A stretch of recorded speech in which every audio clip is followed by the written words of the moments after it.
se dit quand même que c'est quand même un gars qui était dans la cage à l'UFC et il a quand même affronté des gens comme Khabib et aujourd'hui il vient au Dynamite.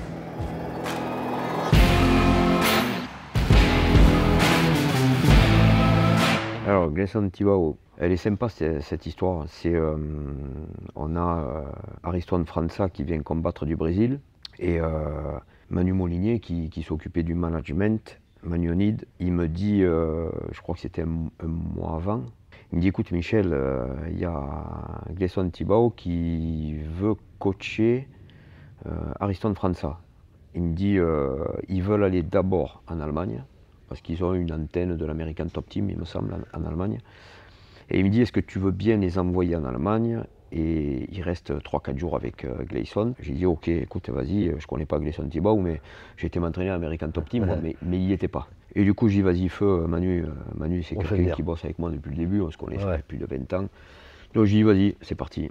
Et arrive À l'aéroport. Ce gars à l'aéroport, je crois que c'est toi qui le récupère. Ouais, c'est moi qui le récupère. J'arrive à l'hôtel, je vois ce gars, tranquille, comme Incroyable. nous quoi en fait, nature peinture. Donc la rencontre elle s'est faite comme ça, naturelle et pure. Ouais. Tu vois, je dirais que c'est pur. Parce que moi j'aime les gens qui sont purs. Si c'est pas pur, tu vois, Tu sens qu'il est content d'être là. Hein, tu sens qu'il est content d'être là, ouais, Gleison Tibau. Ouais. Puis bon, on se dit quand même que c'est quand même un gars qui était dans la cage à l'UFC. Je crois qu'il avait, j'avais regardé 15 ou 16 combats à l'UFC, plus de 50 combats. Enfin bon, c'est un monstre. Oui, oui. Et il a quand même affronté des gens comme Khabib, comme il y a eu beaucoup il y a quand même beaucoup de gros prétendants et c'est ça qui est incroyable. Et aujourd'hui, il vient au Dynamite, t'as l'impression qu'il est chez lui.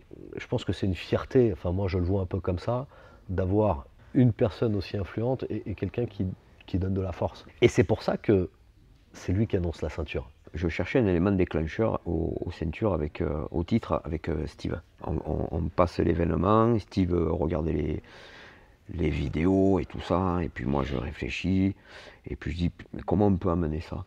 Et je lui dis écoute, va me chercher les moments où il y a le combat de Diego Silva et Ariston França. C'est à la fin de son combat. C'est ça. Et puis là, exact. On capte des phrases de Gleison. Et il dit next fight belt. Et là, j'ai dit. Tu t'en rappelais plus qu'il avait dit ça dans la cage à ce moment-là? Alors j'avais souvenir qu'il parlait, mais on est remonté sur les vidéos. Et là, il me trouve ça. Et j'ai dit Steve, voilà, tu me tiens le truc là. Ça a été l'élément du teaser. Ouais, et puis c'est l'élément déclencheur. Le déclic. Ouais, complètement. Ouais. Pour l'histoire du Dynamite MMA, voilà, ça donne un sens particulier, moi je trouve. Ça. Super qu'ils reviennent. Ça, tu le confirmes, voilà, qu'il sera avec nous il sera présent. au 4.